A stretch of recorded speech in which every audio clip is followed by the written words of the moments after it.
Marie Sklodowska est née à Varsovie le 7 novembre 1867.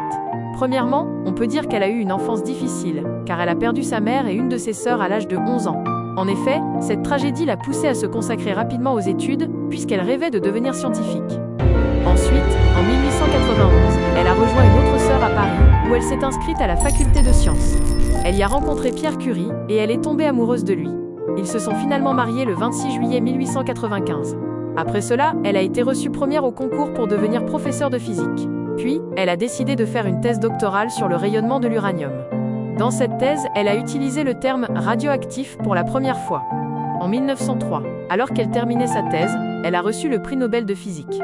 Cependant, en 1906, Pierre est décédé, et c'est pourquoi elle a pris sa place à la Sorbonne. Elle s'est alors mise à faire des recherches sur le radium, ce qui lui a permis d'obtenir le prix Nobel de chimie. En conclusion, Marie Sklodowska a consacré toute sa vie à la science. Elle est morte en 1934 d'une leucémie, sans doute à cause de ses manipulations radioactives. Elle est enterrée au Panthéon de Paris. Salut l'équipe! Aujourd'hui on analyse le texte sur Marie Curie pour capter un truc super important, les connecteurs logiques. C'est le ciment qui fait tenir les briques de ton histoire. Le début. On pose le décor. On commence avec premièrement. C'est notre point de départ. Ensuite, pour que le récit bouge et ne reste pas figé, on enchaîne avec des mots, comme ensuite, après cela ou puis. C'est ce qui donne du mouvement à sa vie, de Varsovie jusqu'à la Sorbonne. Le moteur, cause et conséquence. Une biographie, ce n'est pas juste des dates, c'est comprendre les choix. On utilise car, en effet ou puisque. Par exemple, Marie ne devient pas scientifique par hasard. Elle se donne à fond, astérisque, astérisque. Puisqu'astérisque, astérisque, elle en rêve depuis gamine.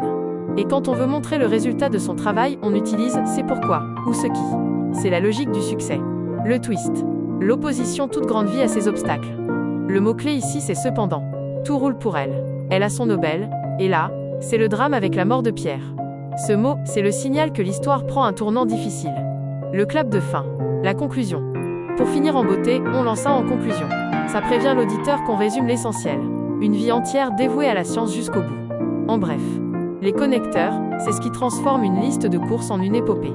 Sans eux, le texte tombe à plat.